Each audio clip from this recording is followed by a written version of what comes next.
Good afternoon, everyone, and thank you for joining today's webinar, Taking the Mystery Out of Generative AI. I'd like to thank today's sponsor, CYPHER Learning. CYPHER Learning gives L&D professionals and educators more time to teach and train, builds human connection into everything they do, and delivers tailored learning experiences that are meaningful and measurable.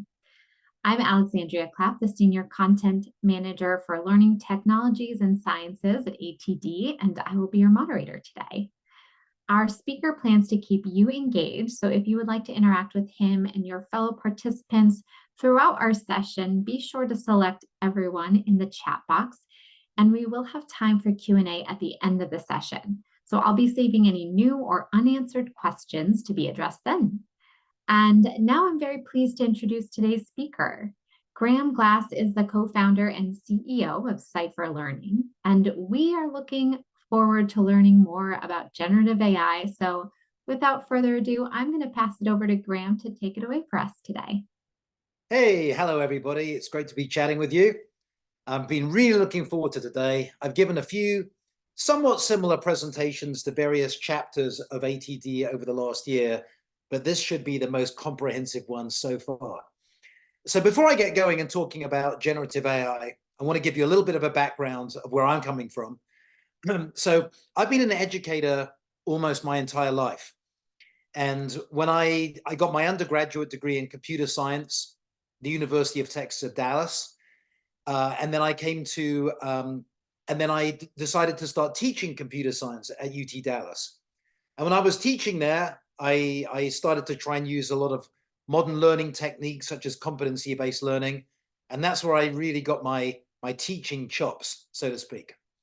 But I had such a good time teaching at the university that my first real job was setting up a corporate training company. So I was teaching computer science across the whole United States and Canada. And that's where I got a lot of my skills in corporate training. But behind the scenes, I've always been interested in AI ever since I was a kid. I loved it on Star Trek when Spock could talk to the ship's computer. And I've always loved any kind of sci-fi movies that have any kind of intelligent computers. And I almost did my PhD in AI. But I slowly migrated towards the world of education. That's why I started CYPHER Learning around 12 years ago. And one of the things that's really surprised people is how quickly AI has suddenly burst on the scene. It's actually been going a really long time, but it seems like in the last year or so, it's really taken everybody by surprise. So what I want to do in this presentation is to kind of guide you through a lot of, hopefully some background on generative AI, why it's different from just plain AI, so to speak. Tell you a little bit about my own lessons learned. And I do actually want to show you AI in action. And I promise this is not going to be a sales pitch. Even though I'm with CYPHER Learning, the whole point of me showing you AI in action is to give you a visceral feel of what's possible with this exciting new technology. So without further ado, let's get going. Tell you a little bit about what generative AI is. Now, if you go back around, I don't know, long time, 30 plus years, there was a lot of interest in something called neural networks. And in the really early days, people would try and use these little things based on how we thought the human brain worked to do really simple tasks. So for example, one task might be, if you're looking at the word and you see the letters D-O, then what's the next letter? And maybe it's dog as an example.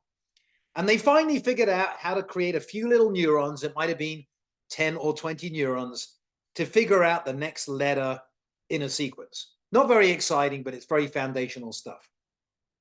So then what they did is they raised their sights and say, let's just say there's a few words like today is a sunny something.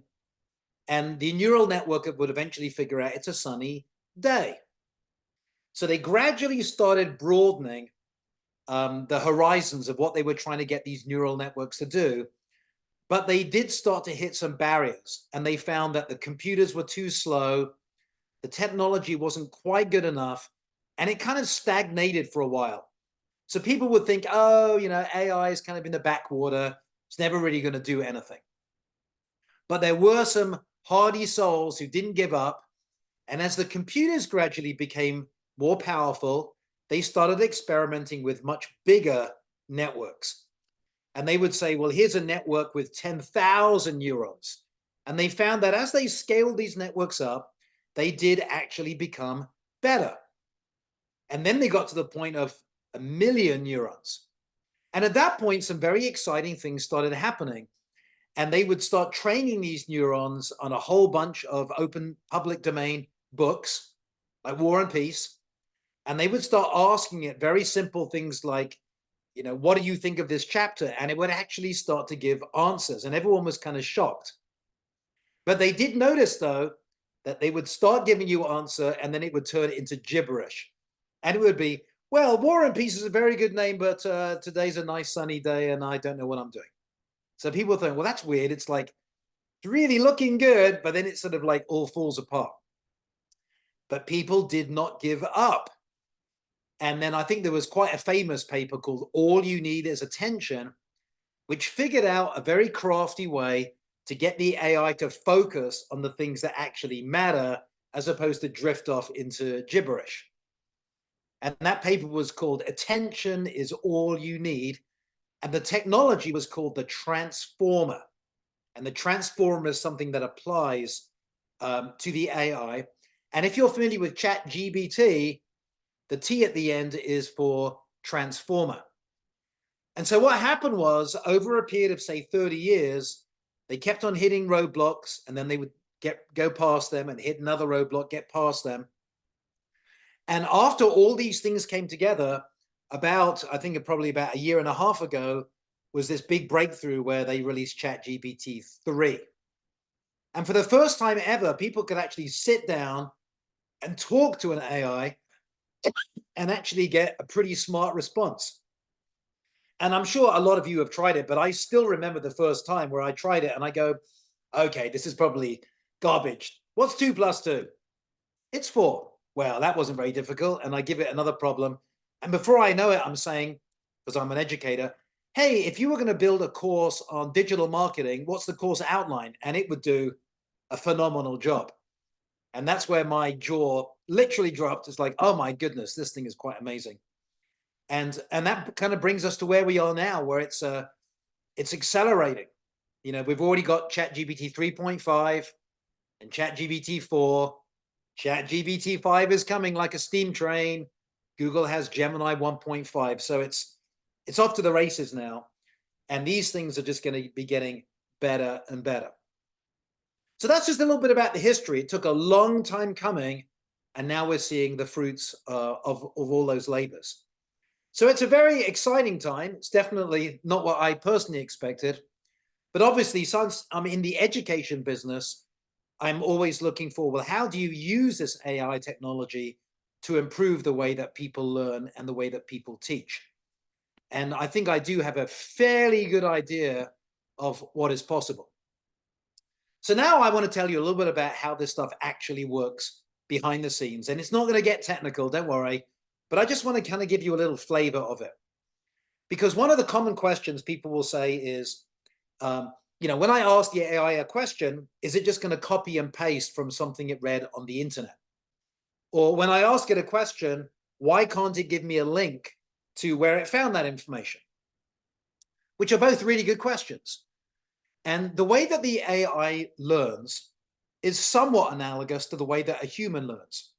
So what it does, it ingests huge amounts of data. It's like a speed reader. And so ChatGPT-4, for example, was trained on 570 gigabytes of text. And that's a lot. And so it reads all this information, but it doesn't copy and paste it. It doesn't kind of remember anything verbatim. It's looking for patterns. And all of the little neurons in its vast neural network, they're changing all the connections between these neurons to capture the patterns and the essence of what it's reading. So there'll be some neurons that represent a particular word.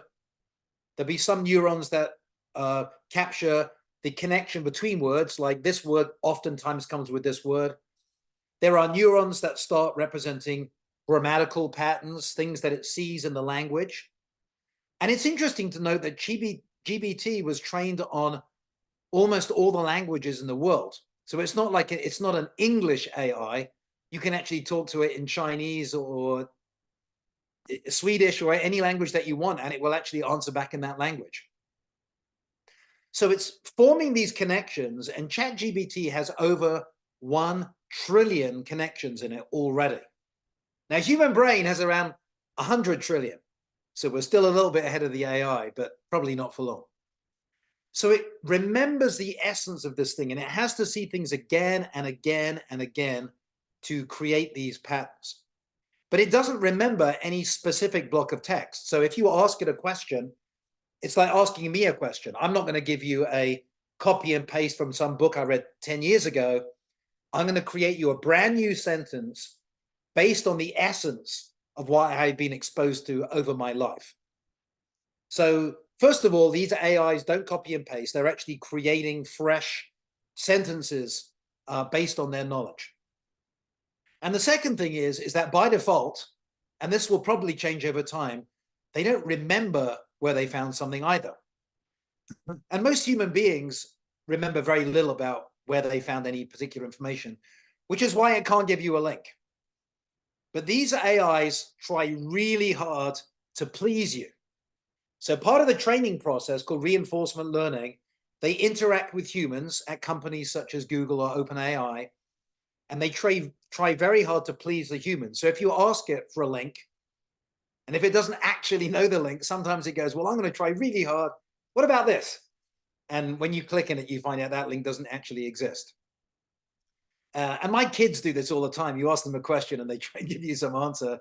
Sometimes it's rooted in reality, sometimes just made up. So AIs aren't the only ones that have this particular issue, but they're getting much, much better at not doing that in the future. So hallucinations are basically the AI's, attempt to please you.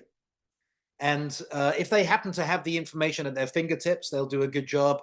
But if it's information which is relatively rare, then they might make a mistake. And I'm going to give you an example, because I use the AI all the time. And one of my favorite cartoons growing up was called Thunderbirds. It's an English sci-fi cartoon. And if I asked it questions about Thunderbirds, like what's the main character, what are the main spaceships, this kind of stuff, it would get it right 100% of the time, because there's tons of copies of that information that it's been trained on. But there was one really rare episode where there was a very unusual twist at the end of the episode, and I asked about that one, and it got the twist wrong. So what I personally found is if you ask it stuff that's fringe, where there's very, very little information to go on, that's the time where it's most likely to try and satisfy you and give you the wrong answer. So caveat emptor, whenever you're working with an AI, it's like working with any other human. You're always going to be careful. Don't just accept anything at face value. Now, the other interesting thing I do want to mention, because I'm going to start showing you the AI pretty soon, but this is a good background, is where is this stuff heading? Now, I am a voracious reader, a voracious watcher of videos, and I watch people like Demis Hassabis. He's the head of Google DeepMind. Obviously, Sam Altman, some of the OpenAI scientists. They all have the same message, which is like ChatGPT-4 is the dumbest it's ever going to be. So these AIs are getting smarter and smarter. And typically these labs already have 6 months to a year of research in their pockets. So they already kind of know what's coming next. And so far, all the interviews from them have been quite like, it's getting really, really smart. It's going to get more reliable. It's going to get faster. It's going to get cheaper. And one of the most important things, it's going to be able to reason much more intelligently. Like ChatGPT-3 couldn't really reason that much. ChatGPT-4, you can give it some quite complicated problems, and it will actually figure out chains of causality. And I'm sure ChatGPT-5 will get a lot better. And people like Demis, their belief is AI is going to allow humans teamed up with AIs to have amazing drug discoveries, age extensions, solve all the puzzles of fusion, invent, warp speed, who knows what. And I think he's probably right. I think that that's the kind of thing that AI can really help us a lot with, as well as learning faster. So before I show you some sort of AI in action, I do want to talk about what it's like to use an AI. Now, most people who have used AIs in things like GPT-4 are used to doing things through text. So the primary interface right now is still text, although some of you might have already tried interacting through voice, and it's quite good. And also it's getting vision. And there's been some early adopters who have set up cameras facing them while they work. And the AI will actually figure out, is he happy? Is he sad? Can I help him out? So I think more and more of the interactions are going to be what they call multimodal. It's going to be vision, speech, and text all combined. But regardless, the main way that you interact with an AI is by engaging with it. And it's really important. It's not a search you're doing. The way to think about using an AI is that it's a conversation. So you can ask it one thing, it gives you something back. Maybe you want it clarified. Maybe you want a slightly different response. So the best uses of AI are somewhat conversation. And at CYPHER Learning, our main goal in adoption of AI part 1 was to make it much more efficient for educators to create really high quality educational content. Now we're working on stuff much more advanced that I'll mention towards the end of my presentation, but that was our initial focus, is on building educational content. So what we had to do is to figure out what kind of questions do you ask an AI, because we actually use multiple AIs, not just one, in order to get them what you want to do. And the way that I think about it the most, it's like you're talking with a precocious teenager who sometimes is not concentrating. So you'll ask it a question and it might give you a really good answer the first time, but the second time it'll give you an answer which doesn't, it's not really what you wanted. And you go, oh, I see. I gave it too much freedom in its response. So rather than just saying, give me a course outline, I might say, give me the titles and descriptions of 10 modules that would be in this course. And then most of the time, it'll do a more refined version. Sometimes it's too short, sometimes it's too long.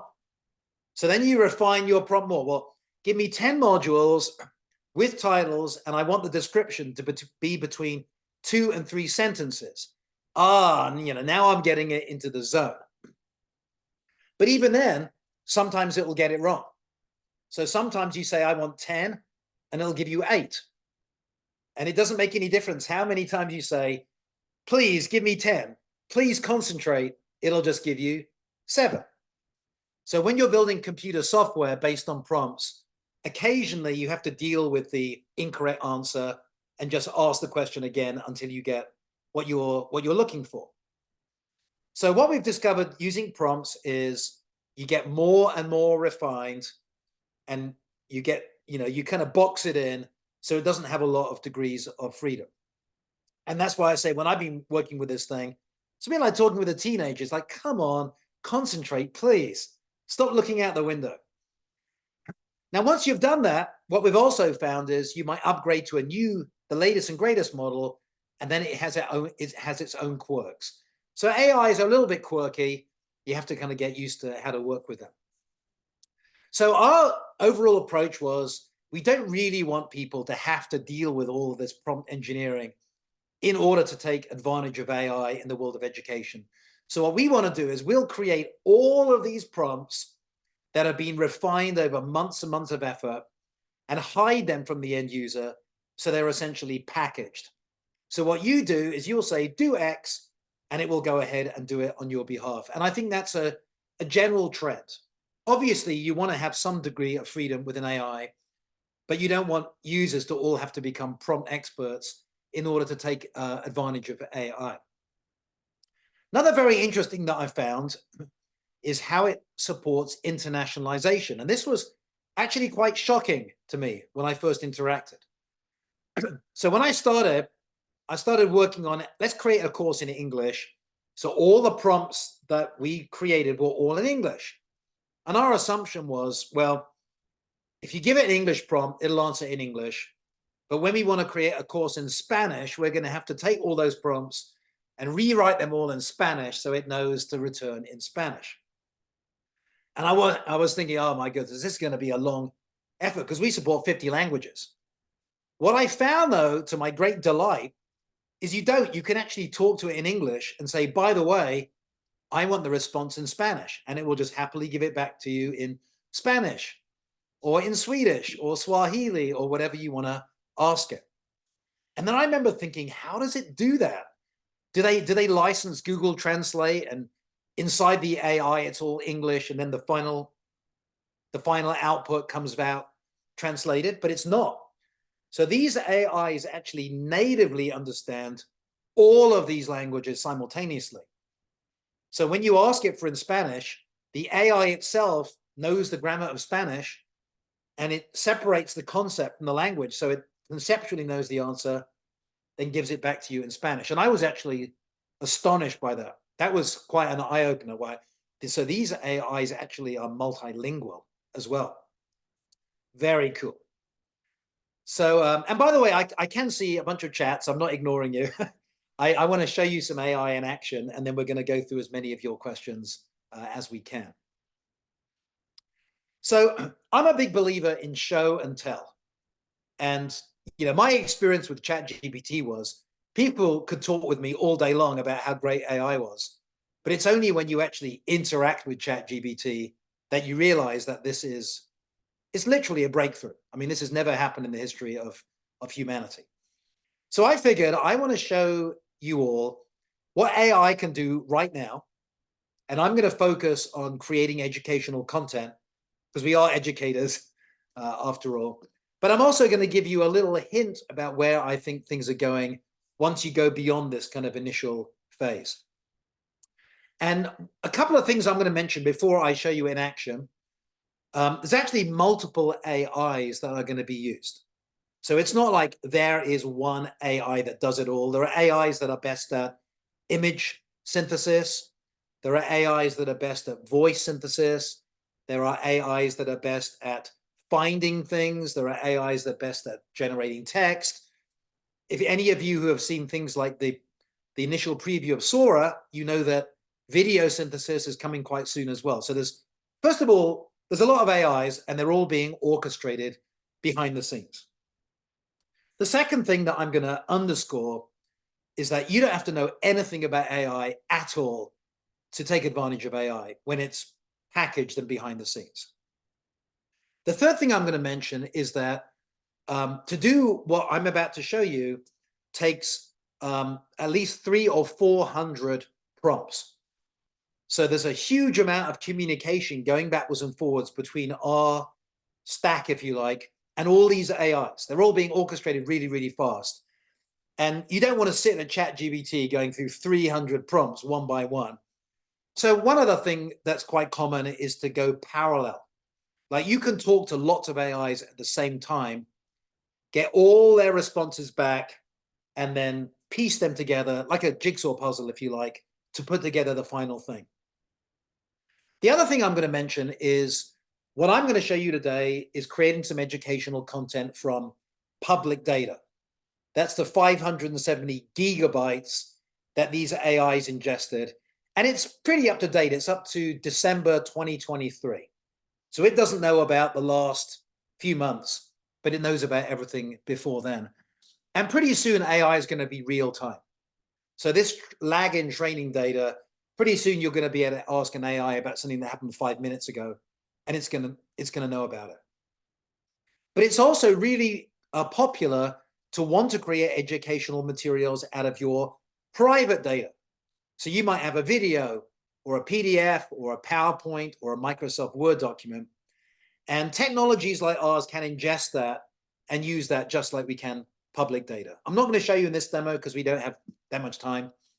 But we have systems like some nuclear power agency says, we've got this PDF of all our training, build me a course on the PDF. That's no problem at all. But once again, I'm going to focus on public data for today. So I'm going to switch my share at this point to this. And I'm going to do something fun here. Let's see. okay, here's a good one. So somebody said, how do you protect IP? So what I'm going to do as part of this chat with you guys, I'm going to create a course on how to protect your IP. But before I do that, I'm just going to show you the final output of what's possible. So what I did is I pre-built just a couple of courses to show you. The first one I built was on one of my favorites, James Bond. So I do have a more business-like one I'm going to show you, but I wanted to do something really fun that everyone can relate to. So here is what a course looks like that was built by an AI, and it was all about James Bond. So the first thing that's very apparent is you see these images. It's like, hey, these images look, quite cool. They're not photos from the web with all kinds of copyright permissions, but they have a pretty good idea. Like, here's the gadgets and tech of James Bond. That looks pretty spy-like to me. These were all built by one AI. We happen to use one called Stability AI, but here's an example of creating imagery using an AI. What's the second thing that captures your attention? Well, it's built out of 10 different modules. These are kind of like chapters in a book. And for every module, there's an intro and there's a little bit of a description. One of the interesting things when you build a course, getting the modules and getting their outline nicely organized is essentially the backbone of the entire course. So you really want to get this part right. And I've built tons of courses in my life, and I would rearrange, well, I could teach it from this direction or at this angle, and I would try lots of different arrangements of modules until I got like the flow that I liked. So in this particular case, the AI came up with an introduction, the legend unveiled, which sounds pretty cool. The faces of Bond, portrayals across time. Well, that's kind of a nice twist at the beginning of the course. Bond in Love and War. And one of the cool things about using an AI to build a course is that it's so fast and so inexpensive that you can build 5 versions of the same course and determine which particular one that you like. Because every time you ask an AI to do something, it typically gives you a slightly different slant on something, which we firmly believe is a feature, not a bug. So rather than saying, well, I'm going to build one version to a course, and I really hope it's the right one, and then commit to that course and spend the next month building it, you can generate 5 courses in 20 minutes, look at all the variations and decide which is the one that you like. So in some ways, AI allows you to do rapid iteration on course design, which is an unexpected consequence of using AI to do this kind of thing. Let me go ahead and click into a particular module, into the introduction one. So in this particular case, I had asked the AI, I want you to go about building three sections per module and a quiz. So I can click on the Birth of a Legend. And here's Birth of a Legend. And this hasn't been edited by me at all. I literally built this about 20 minutes before this presentation. And what it's doing, it uses one AI to craft the text and the flow. It uses other AIs to find sample images. So this is a sample image from the web. If you don't like it, I can just say, hey, I want to pick this image instead. Maybe this image. So it's pretty easy to kind of like flip around and adjust things. And here's a little bit of background where it found a video and inserted it. And everything that you're seeing here, and this is not just CYPHER, this is just general, is that the general idea of AI is it's not going to build the whole course for you. It's going to build around 80%. And the remaining 20% is the stuff that makes it yours. Now, I don't know about you guys, but when I was teaching at UT Dallas, I was teaching computer science. And I would say about 80% of my lecture was fairly general stuff. I was teaching Unix and C, general computer science stuff. But what made my lectures really good fun is I had great projects, great anecdotes. I'd have little twists throughout my course that were kind of unexpected. And that's what made my course really popular. So I would have loved stuff like this because I could build out 80% of my course in an hour, and then I could spend the next few days making it mine and personalizing it and making it special. So the AI built, these 3 sections, built a quiz.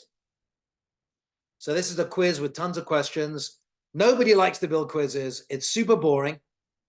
But here are nicely automated generated quizzes. And AI can generate any kind of assessment. Team assessments, discussion assessments, you name it. It can also generate study guides and things like that. But now I want to show you something that I think is really important, which is called competency-based learning. So competency-based learning is a really simple concept, which is that when you teach a course, ideally what you do is you say, here are the things that this course is going to teach. So here's an example. If I'm going to build a course on James Bond, these are all the various things that you are going to learn in my course. Some people call them skills, some people call them outcomes, some people call them competencies, but it's a really nice systematic way to build a course. First of all, you start off by defining what you're going to teach before you focus on how you're going to teach it, which I've always thought is a really great discipline. The second thing is, as you're building the materials, you can tie them back to the competencies so that you can be assured that you're really covering everything in the course. So you'll notice here that the AI it generated this set of competencies, which is otherwise a fairly tedious thing to do. And it also did really nice coverage of both teaching the material and assessing the material. So you can feel like, hey, this AI actually did a really good job of covering the competencies. The other nice thing about competency-based learning is as your learners are going through the course and you're assessing them against all those competencies, you can figure out their strengths and weaknesses, and then you can use adaptive technology to help the learner get better at the areas of weakness. So we call that a digital learning profile. And I've always thought this is a really great idea, but very few people did it. Even academics who go, competency-based learning is a really important thing. Well, do you do that? No. Okay, why not? Because it's too much work to actually create this backbone of competencies and to tag every single video, every single question back to those competencies is a lot of work. And one of the really nice things about AI is it does all that stuff for you. Now you can always tweak it, and you can create courses that are aligned to standard competencies so that you don't necessarily create new competencies all the time, but it's a huge time saver.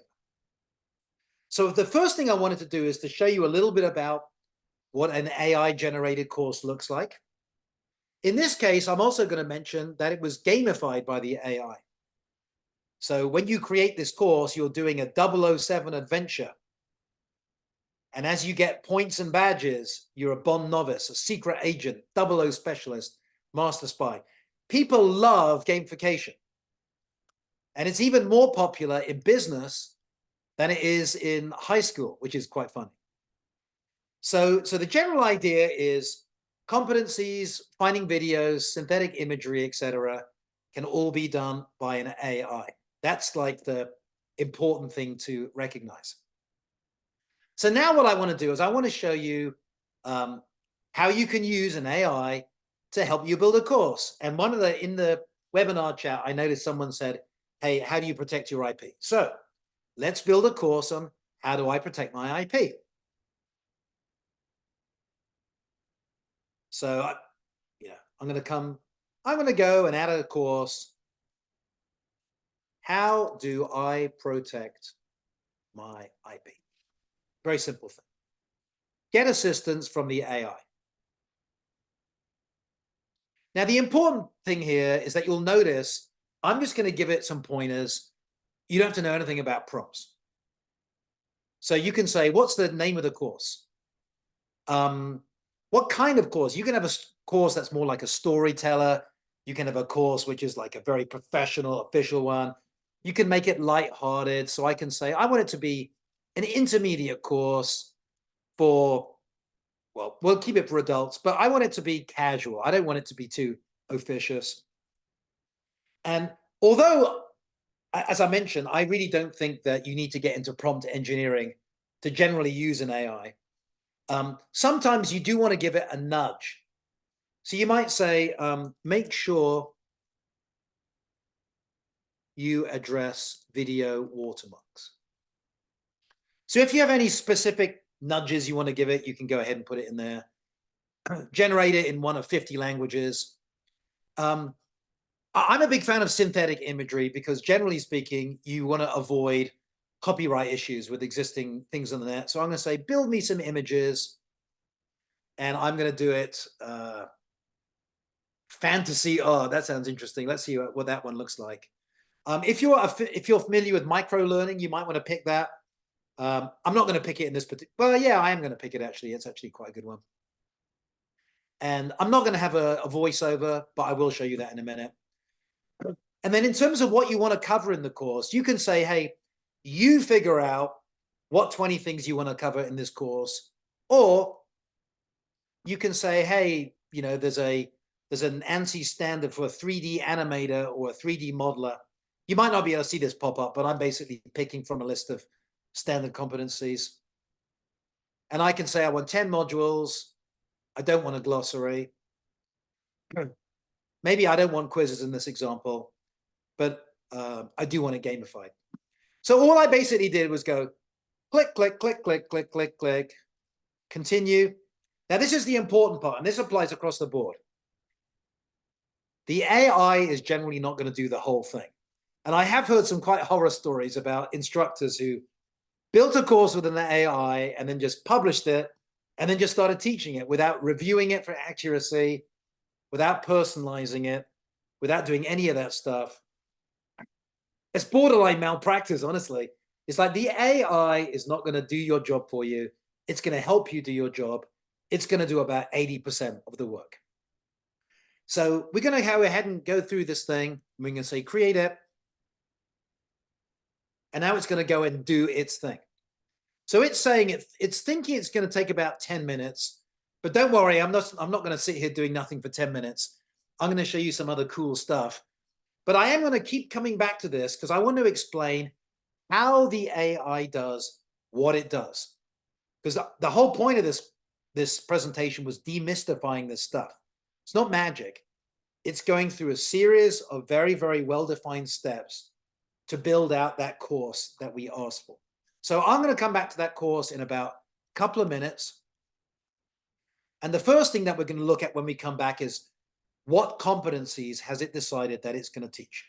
So while we wait for that, I'm going to go to another one that I pre-built. And I wanted to do something a bit more business-oriented, digital marketing.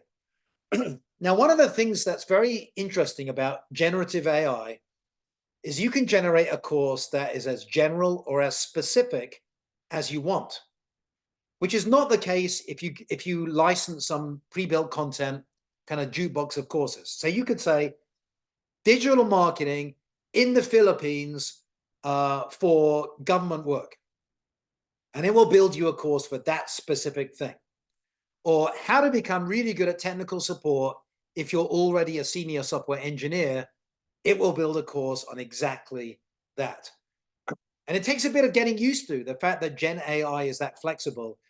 People tend to be a little bit blinkered because of what they've experienced in the past. That was another lesson learned for myself. So in this case, I said, hey, I want a course in digital marketing, 10 modules. I want to use anime art because I thought this was quite cute and put my learners in a kind of a good mood, like, hey, this is going to be a fun course. And I want it to be micro learning, so little bite-sized modules, and I want it to have a synthetic voiceover. So pillars of digital marketing. Digital marketing stands on three foundational pillars: search engine optimization, SEO, pay-per-click, PPC. So that just gives you a little idea. I said, I want a digital voiceover, and I want it to be Rachel, who's got a calm American voice.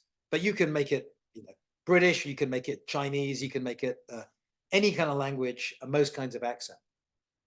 And the reason I kind of like bite-sized learning, if you wanted to create a quick course and you want people to really enjoy the course, have a little bit of gamification thrown in, maybe a little quiz after each one, these bite-sized learning is a really when crafting your SEO strategy, an essential first step is. So you can see it does a nice job. It comes up with pretty nice images. Combining pay-per-click. Puts in this text for you. But if you don't like it, I can just edit anything. So this is what it said. And I go, oh, I'm going to, change this and the speed of a leopard. Like, oh, I can't spell leopard. How embarrassing. Okay, sorry, I can't spell. Forget you ever saw that, okay?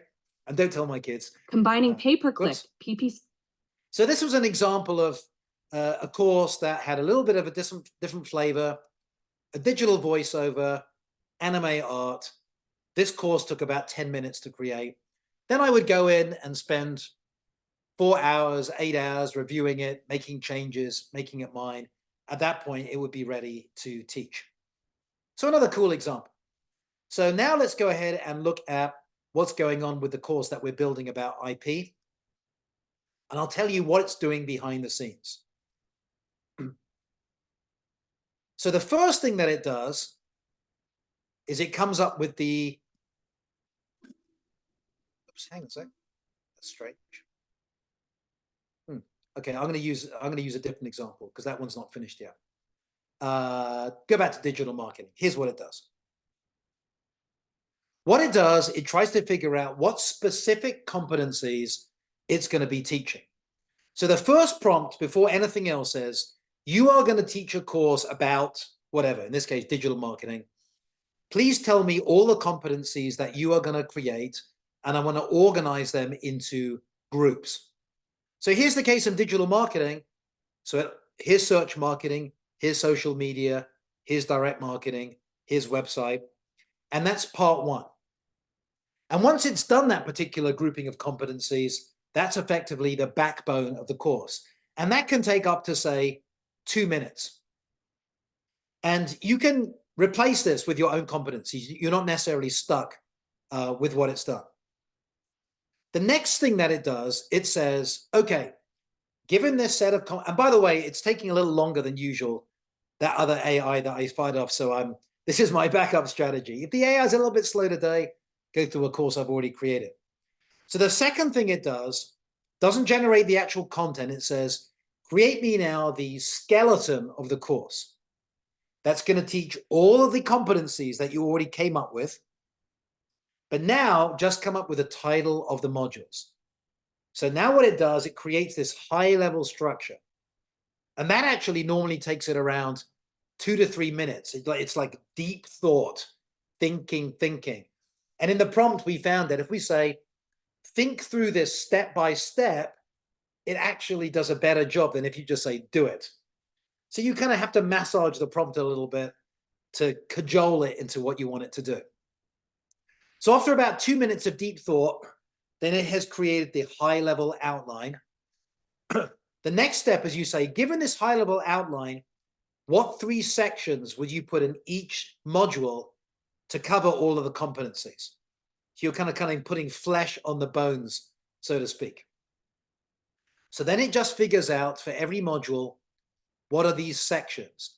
And that actually takes it 2 to 3 minutes as well. So we've gone like 7 minutes through our 10 minutes, and all we've done is created the competencies, the backbone, then the overall flow of the course, and then the sections. But then once you've done that, it goes unbelievably fast. So then it fires off like 50 parallel AIs. And in each particular AI, you say, in this particular course, in this particular module, for this particular section, create the content. And that all happens at the same time. So it's a little bit like you put a lot of investment up front. And once you put out an investment, towards the end, it goes like superhuman typist. So it comes up with the game, the gamification structure, it comes up with the digital voice, it comes up with the synthetic imagery, and it does all of that in about 3 minutes. So when you get to the end, you end up with this kind of output. So it's pretty cool when you watch it in action. And if I had more time, I'd drag and drop a PDF from an existing course and you would see it do exactly the same thing. The only difference is it pauses that PDF, it breaks it into little chunks, because a PDF can be a megabyte or 5 megabytes, breaks it into little pieces. It tags each little piece with what it thinks that particular piece is teaching, and then it reassembles portions of that document as it goes through building out the course. So it's a little bit more complicated. It's like chunking, tagging, and splicing together, but ultimately it ends up with something that looks very similar. And it takes a very similar amount of time, maybe just a few minutes of extra. So I hope I've given you a kind of an idea about what AIs can do now. And I hope I've given you a little bit of an idea about how they do what they do. There's a little bit of background there, a little bit of, demystification. It's not magic, but it's like a huge time saver. And I don't know about you guys, I use AIs at least 20 times during my day to help me as CEO with stuff to do with marketing, with sales, with engineering. It's like my useful companion. But AI is going way beyond what I showed you today. So I'm just going to mention a couple of things, and then we have at least 10 minutes set aside for answering some of your questions. One of the big areas of activity in AI is the idea of personal agents. And ultimately, everyone, whether it's a kid, a college student, an employee of a large company, you're all going to have personal agents that help you learn things according to your own goals, according to your own schedule, according to your own career and your interests. And rather than you having to say, hey, what shall I learn today? A little voice would say, hey, Graham, I've got something cool if you're interested. I could just say, hey, not now, I'm busy. Or, yeah, what's up? Oh, yeah, well, I know that you're interested in ChatGPT and there was a new interview with Demis. Do you want me to summarize it for you? Yeah, sure. Here's a summary. Now, if you want to, I can just quickly ask you some questions just to make sure you understood the core. And I think, yeah, why not? Okay, here are 4 questions. I answer them correctly. Ding. Okay, Graham understands this pretty well. So there's going to be more and more proactive stuff working for you behind the scenes. This is the kind of technology that CYPHER is working on already. So that's just a little bit about where AI is going. And now what I'm going to do is I'm going to run through some of your questions. So let's see. I'm going to wind it back. Okay, great. Yeah. Yeah, I have some saved that came up in the chat. So we can start with if you have any recommendations on SCORM type assessments using AI. I'm thinking behavioral assessments rather than the typical true false, multiple choice, etc. My team specializes in technology learning on specific platforms, so screen interactions are part of our reinforcements and assessments. Yeah. So I don't have a particular product to recommend. I'm sure there are quite a few products. I mean, I was looking at products that do virtual reality simulations, and that would be a perfect place where you could simulate all kinds of human interactions, like dealing with a difficult salesperson, dealing with a difficult conversation with a loved one. But I don't have a particular product that I would recommend. I do think that this new breed of AI, which understands imagery and pretty soon real-time video, will make these kinds of scenarios much easier to synthesize. So I can easily see ChatGPT 6, probably not 5, GPT 6 will probably have an actual animated persona. I don't think it's going to be text anymore. And then you'll just be able to say, hey, ChatGPT, I'm going to use you through an API, and we're going to create me some synthetic video interactions. So I think within a year or so, it's going to be easy to embed that kind of technology everywhere. Cool. So someone had a good question about adult learning and ensuring that the AI is actually adhering to those type of principles. I love this question because I had just talked to ChatGPT. I was asking something about instructional design, and it told me to make sure to incorporate learning styles. And I told ChatGPT, but that's not evidence-based, and there's no evidence to support learning styles. And then ChatGPT said, oh yeah, you're right. And like, I was like, did you mean like are you conflating learning abilities? So I'm interested what your thought is here. He said, how do you ensure when you're using AI to build course content, it will be effective and is still adhering to learning science and adult learning principles and achieve your learning or performance objectives? So I'll unpack then various phases. So first of all, what you said about learning styles is very interesting, and it's a perfect example where you've got to know what you're doing when you're using an AI. So you're right. As far as we know, there is no science about that. Some people learn only one way, for example. And in fact, one of the things that I read recently, just as an aside, is the way that humans learn best is multimodal.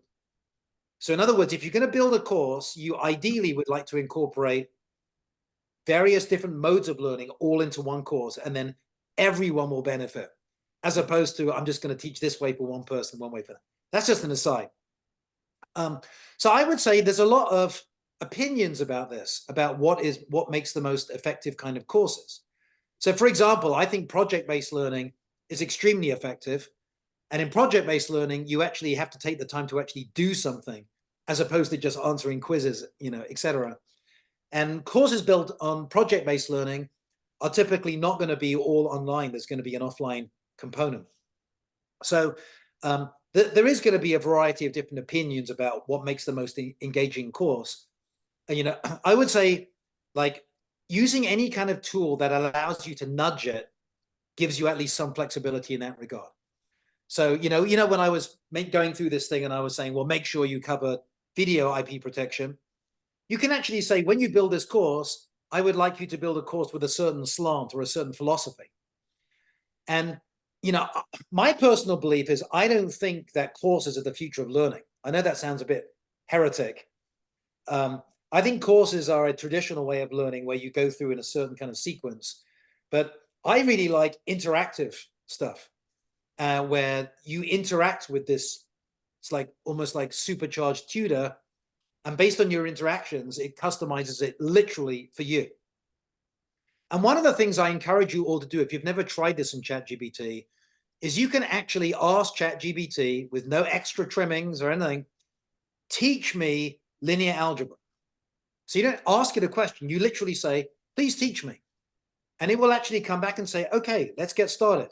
What do you think about this? And it uses a kind of Socratic style in order to teach you what you want to learn. Now, how that actually ultimately gets implemented into learning platforms is another question. I haven't seen that yet.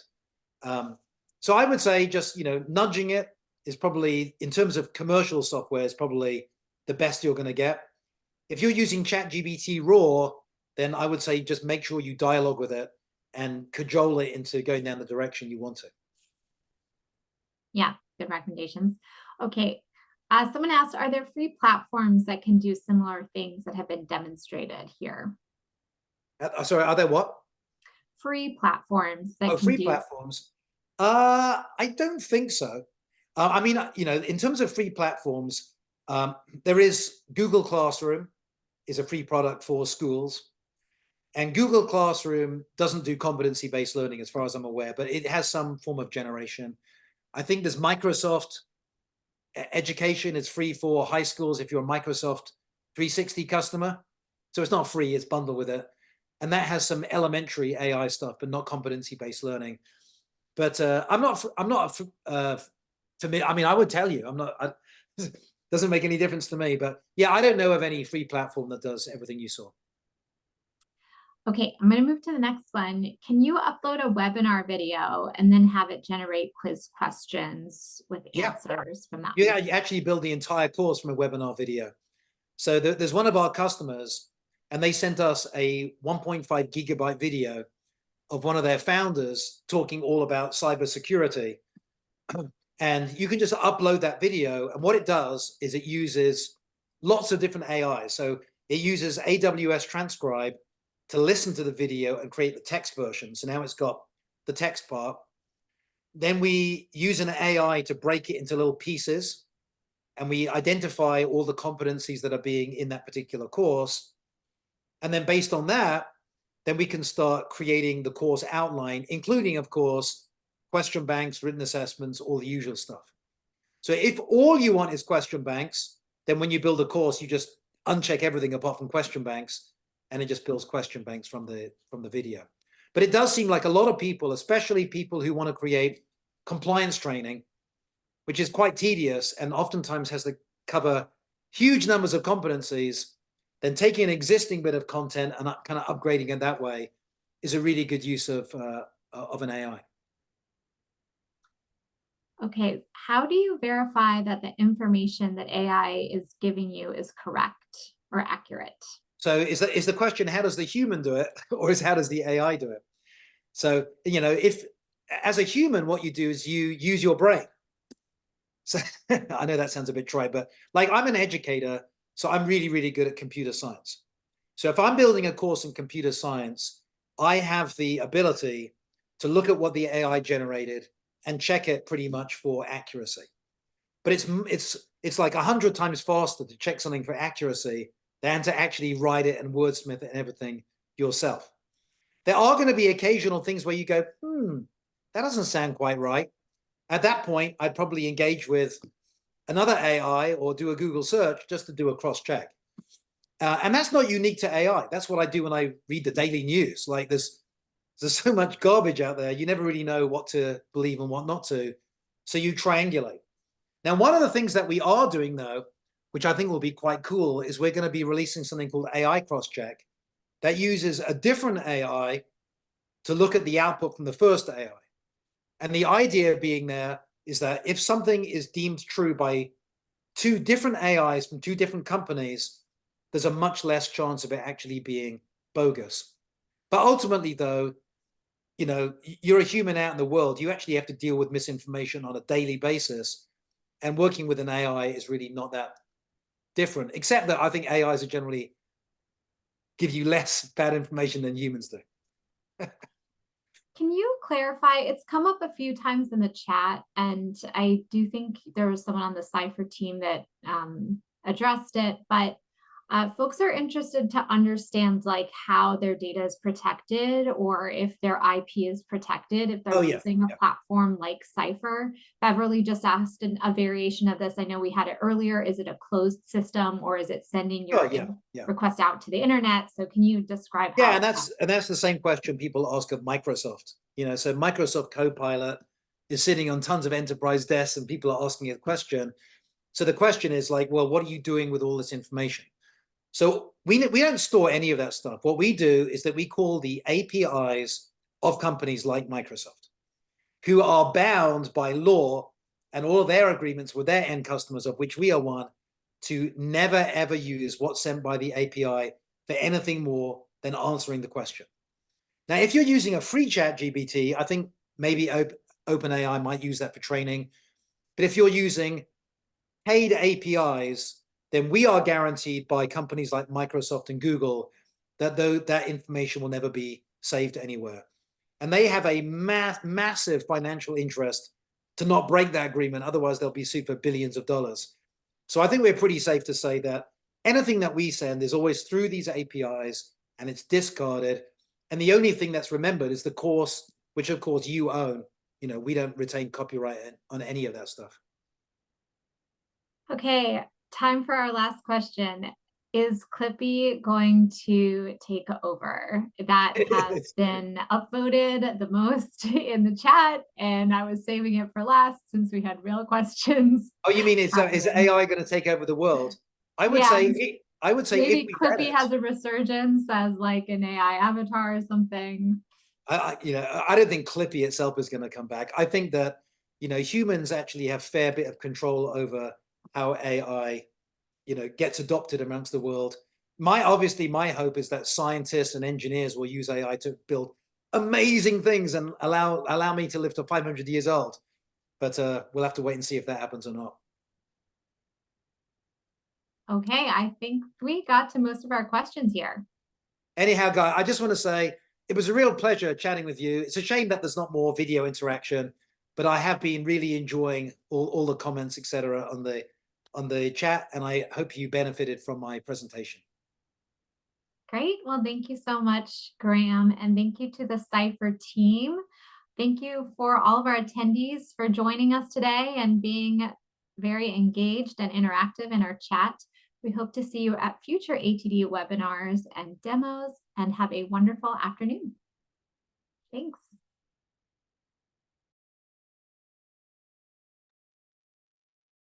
And this concludes today's webinar. We thank you all for attending. The recording will be available at webcast.td.org. We will send all registrants an email tomorrow with that link. Please be sure to visit our event calendar to sign up for future webinars at webcast.td.org/events. Goodbye and have a great day.